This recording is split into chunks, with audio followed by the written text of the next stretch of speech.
On August 15th, President Nixon told the nation he had frozen wages and prices for 90 days. He proposed new tax reductions for business. Cope Report for October 1971 examines Nixon's new economic policies in a special report for trade union officials. Solidarity forever. Solidarity forever. Solidarity forever. For the union makes us strong. The immediate public reaction to the president's proposals was largely favorable, but that reaction shifted after the AFL-CIO Executive Council unanimously adopted a statement pointing out the inequities in the president's proposals. I.W. Abel, president of the Steelworkers and a member of the Executive Council, analyzes the initial public reaction. There is no doubt that the general and immediate reaction to the president's freeze order was very favorable because there was a widespread desire for our government to do something about inflation. The executive order freezing wages, prices, and rents seemed to be the something that many people had been looking for. But when the executive order was totally digested, and when the fine print and implications became fully known, the unfairness of the order became obvious.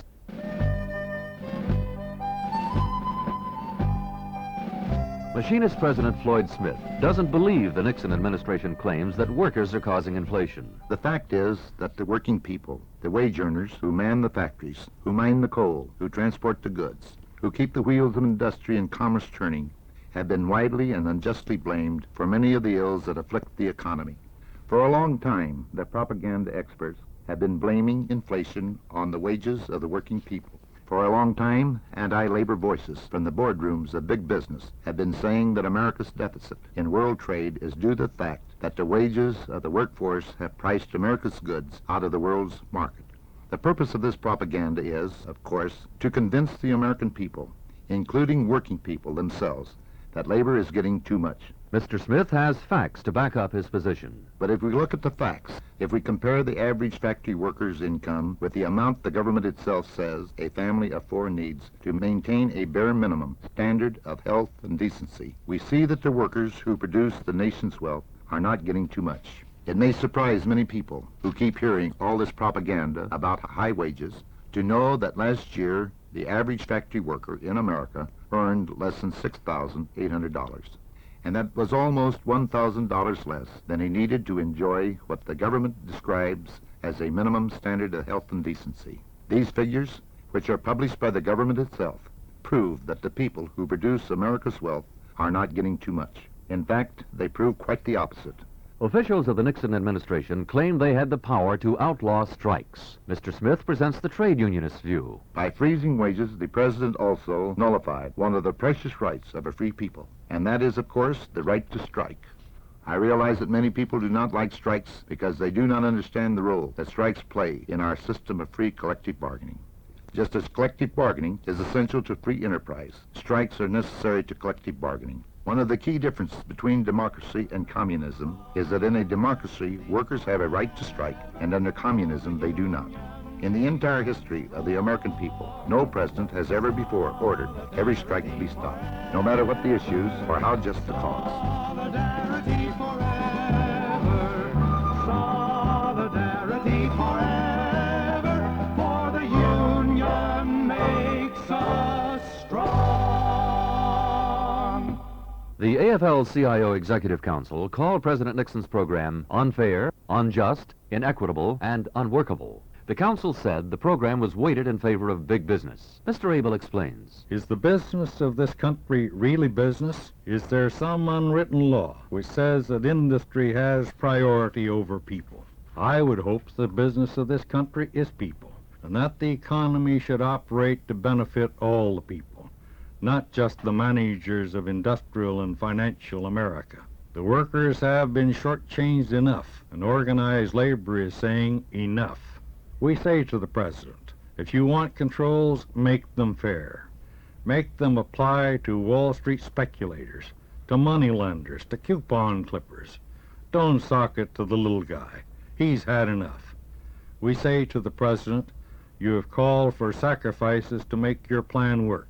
Fine. Then let everyone sacrifice.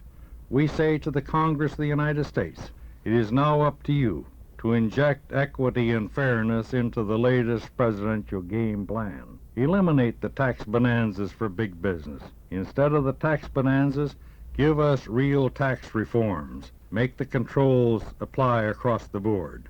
And let's start meeting the unmet needs of America.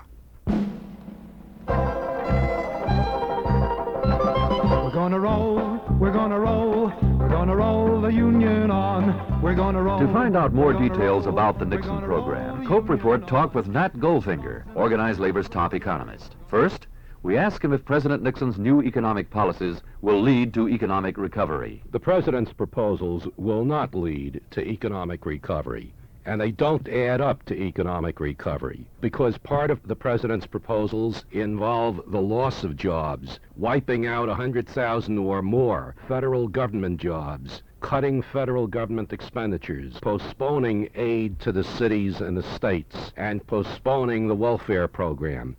All of these things mean the loss of jobs. Whatever additional employment is provided in some of the president's proposals is more than wiped out by these job losses and job elimination parts of the program. Is his economic package equitable for everyone, including big business and workers? Mr. Goldfinger. The economic package that the president is trying to put over on the American people is grossly inequitable. It is loaded in favor of big business and the rich. It is loaded against the average wage and salary earner and the low and middle income people in general. It is one of the major big business attempts of American history to shift the income distribution of this country into the hands of the rich and the big corporations. As you undoubtedly know, it involves a tax bonanza to the corporations in the form of an investment credit in new equipment and new machinery, 10% in the first year and 5% for every year thereafter. This adds up to about $27 billion over 10 years. This comes on top of another administration action, and that is a speed up of depreciation write-offs, which adds up to $37 billion in 10 years. And then there are several other goodies that the president has proposed, all of which total up to about $70 billion to the corporations in a period of 10 years. Now, someone has to pick up the tab on this kind of huge tax reduction for the corporations, and obviously this means the average wage and salary earner. The administration's tax proposals represent an attempt to shift about $70 billion of public money out of the hands of the low and middle income people into the hands of the corporations and the major stockholders, and that's only a part of it. Mr. Goldfinger, what is going to happen to wage increases due workers during the 90-day freeze? The companies obviously are going to pocket that money, the money that is due the workers, which they will not have to pay them during the 90-day freeze under the president's order. The price structure is already set in terms of the companies paying those deferred wage increases. The amount of money here runs into the hundreds of millions and undoubtedly billions of dollars. The total amount is unknown.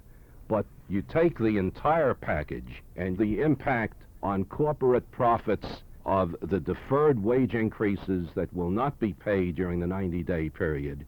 You have the tax proposals of the president, including the depreciation write-off, and you have a massive shift of income distribution if these proposals are adopted in their entirety. If President Nixon had frozen all incomes, including profits, interest rates, dividends, as well as workers' wages and salaries, would the AFL-CIO have cooperated with a wage price freeze?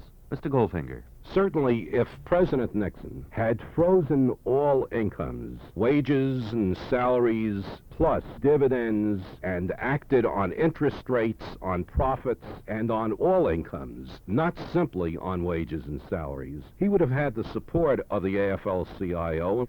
He would have had the cooperation of the AFL-CIO if he had followed up such a freeze immediately by calling in the trade union leadership and management to set up some kind of workable mechanism for eliminating the inequities that are obviously inherent in any freeze. However, what the president did was to slap on a freeze, but only on wages and salaries. He did not include profits. He did not include dividends. He did nothing at all about interest rates and bank profits. In addition to all of those things, he permitted the inherent inequities in a freeze situation of this sort to go on for weeks and months without any kind of real give on the wage side. Many parts of the price structure are left completely unfrozen, and other parts at least partly unfrozen, so that you have an effective freeze on wages enforced by the employer who signs the paycheck. But on the other hand, you have only a partial freeze on prices with no freeze at all on such very important items as fresh foods, fresh fruits, vegetables, and fresh meats. If the boss is in the way, we're gonna roll it over him. We're gonna roll it over him. We're gonna roll it over him. And if the boss is in the way, we're gonna roll it over him. We're gonna roll the union on. Andrew J. Biemiller is the AFL-CIO's legislative director. We asked Mr. Biemiller if Congress should heed President Nixon's request for speedy action on his tax proposals. It is our opinion that Congress should proceed rather deliberately in evaluating the president's tax package. Any program involving $70 billion in a giveaway to the large corporations of this country should not be acted upon with haste. Mr. Biemiller, what is Labor's position on the president's tax proposals? We are absolutely opposed to the investment tax credit proposal which the president has brought forth. This would give to the big corporations of this country a huge sum of money for doing absolutely nothing. Most heads of large corporations have already said that even if they get the investment tax credit, they will not add any employees. The effect of it would simply be a gift of several $billion. And when you add that on to the revamping of the depreciation schedules of large corporations, what President Nixon would do is to give about $70 billion over the next 10 years to the corporations of this country. That seems to us to be a ridiculous proposal. The president is also planning to establish a new kind of giveaway to corporations. He is proposing that all exporters should not have any taxes assessed against them for their export trade. As far as doing away with the excise tax on automobiles, we are in agreement. We have long argued that there should be no federal sales taxes, and that's all that the so-called excise tax on autos is. We also certainly don't object to advancing the program of some relief for low and middle income taxpayers, which is in the president's program in a very minute manner. Mr. Biemiller told Cope Report about Labor's alternatives to the Nixon proposals. There should be decreases in taxation for lower and middle income groups in the population, but that the money lost in this manner to the federal treasury should be made up by closing tax loopholes. There are many glaring tax loopholes by which wealthy people in this country either completely or almost entirely escape taxation. The biggest loophole of all is the question of capital gains, money made by speculation on the stock market or in land. At the present time, these capital gains are taxed at only 50% of the regular tax that you and I pay. If this loophole were closed, we could pick up $10 to $12 billion for the federal treasury.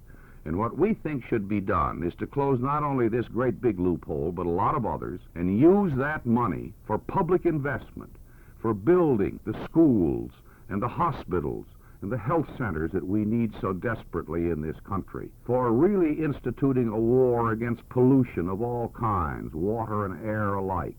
In other words, what this country really needs is to use the public's money for the public good and not for the welfare of large corporations.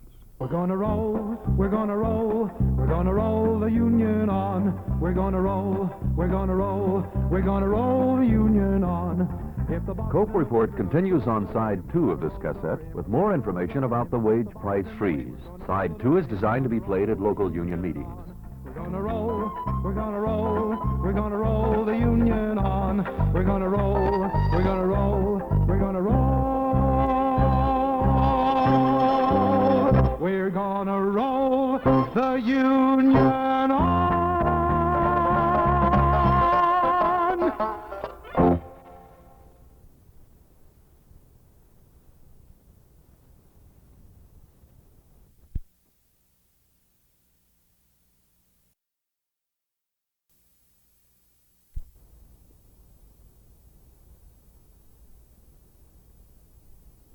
side are you on? Which side are you on?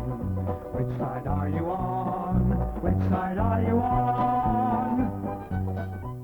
The AFL-CIO pledge to cooperate with mandatory controls was based on the absolute essential of fairness, equity, and justice. None of these is contained in the President's wage price freeze. This is COPE Report for October 1971. This month, the wage price freeze, a report for union members on how it will affect you. Which side are you on? Which side are you on? Which side are you on? Which side are you on? On August 15th, President Nixon radically changed his economic policies. He instituted a 90-day wage price freeze and proposed major changes in the tax laws. 4 days later, the AFL-CIO Executive Council held a special meeting to consider these new economic policies. At a major press conference, AFL-CIO President Meany read the council's analysis of the wage price freeze. All workers' wages are frozen for 90 days. During that period, all cost of living adjustments are prohibited. Seniority, longevity, and merit increases due workers are barred. Productivity increases are nullified. However, not all prices are frozen. There are exemptions and loopholes through which prices may be increased. Eggs, fruits, and vegetables, which every housewife must buy for her family, are exempt from the freeze. The 10% border tax on imports will be passed on to the consumer. New products and new housing, for which no price is now set, will not be effectively controlled. There is no effective enforcement of the price freeze. With no machinery for enforcement of a price freeze, the consumer is at the mercy of corporate pricing systems and unscrupulous businessmen. Wages, on the other hand, are effectively frozen because the individual employer has complete control over paychecks. The burden of the freeze falls on workers with highly visible collective bargaining agreements. While wages are frozen, the profits made by business are certain to increase. Prices are at record levels and will surely continue to rise while wages have been frozen at a real earnings level below 1968. Workers have been bearing the burden of both inflation and recession for 2.5 years, and now they are being forced to bear the additional burden of a freeze. The effect of the President's freeze is to nullify every collective bargaining agreement in private industry which provides a wage or salary adjustment during the 90-day period. Of course, employers will thus pocket additional profits, for their prices already reflect wage increases that are due, but which the President says cannot be paid.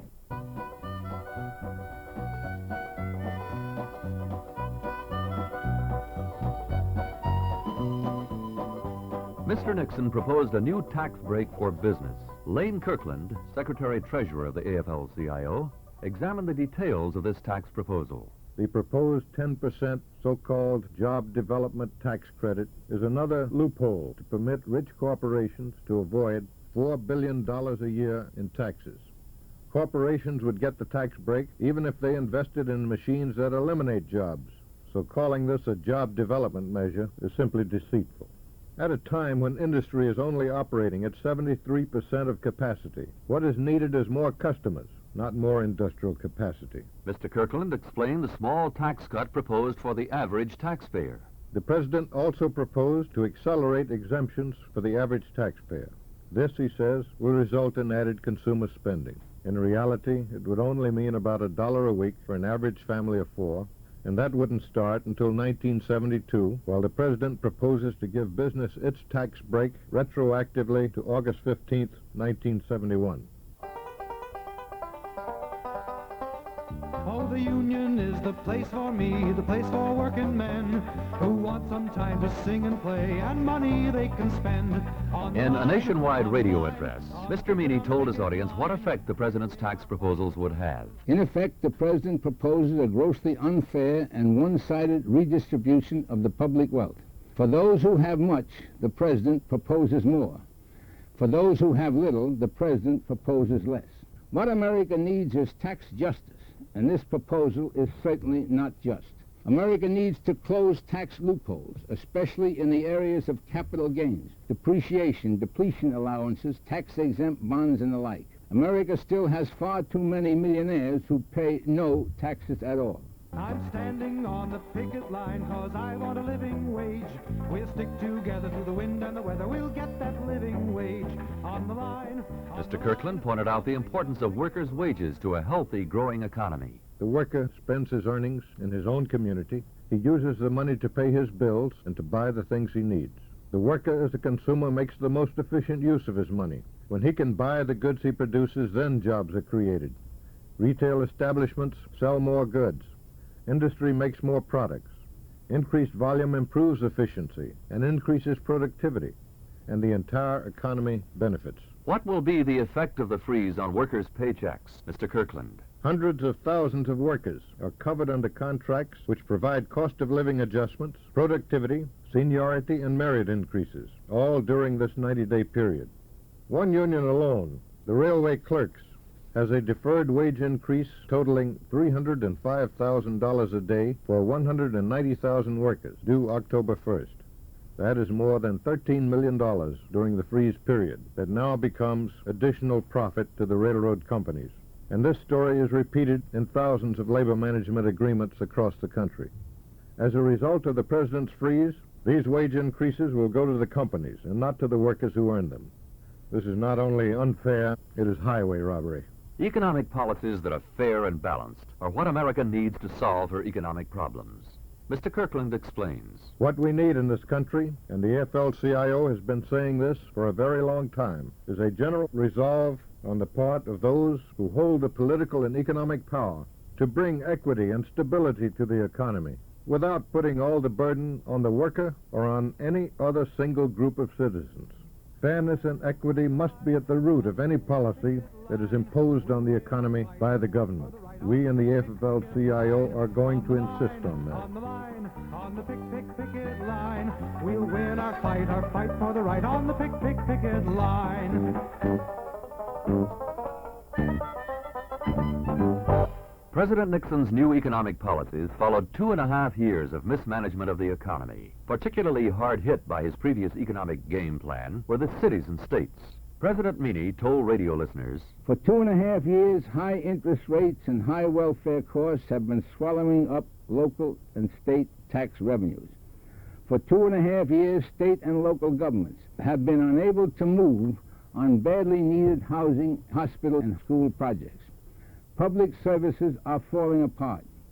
Teachers are joining unemployment lines while classrooms are overcrowded.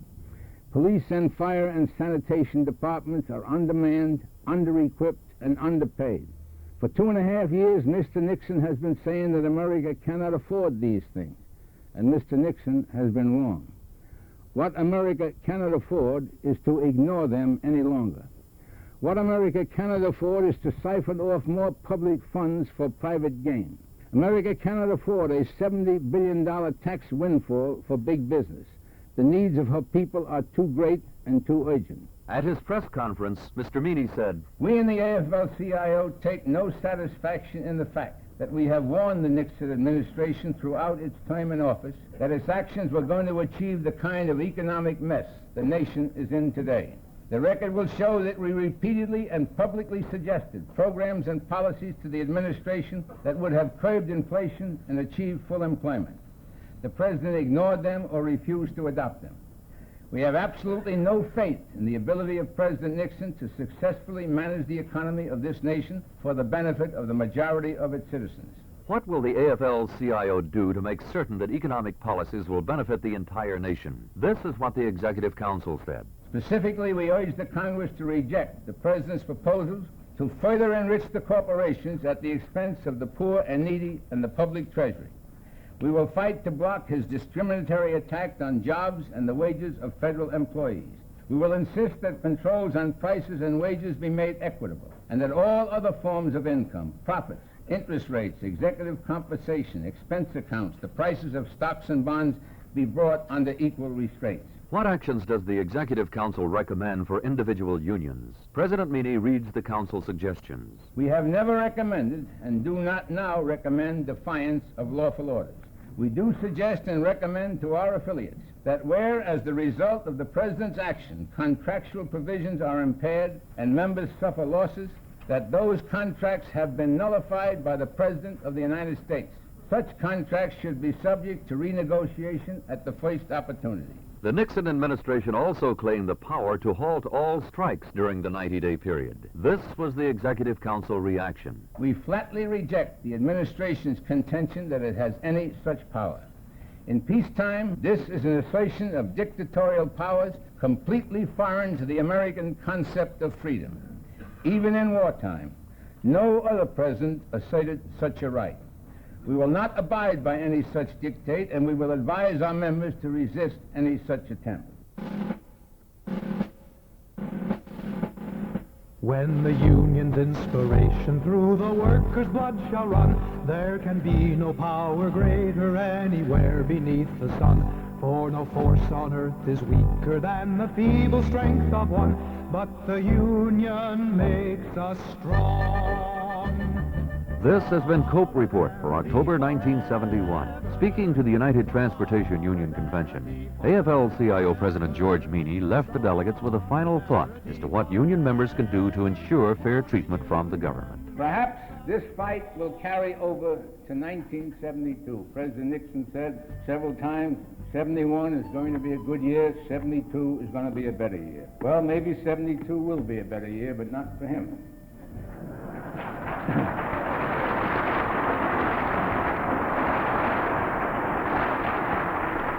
Because in 72 we have an election, and American workers still have the right to use their influence, to use their voting power. They still have a right to join one with another in order to play a part in national elections. And the AFL-CIO is ready to play that part. And we're ready to play that part in the interests of the workers of America, and the final analysis, anything that's good for America must be good for the workers of America. That's our principle.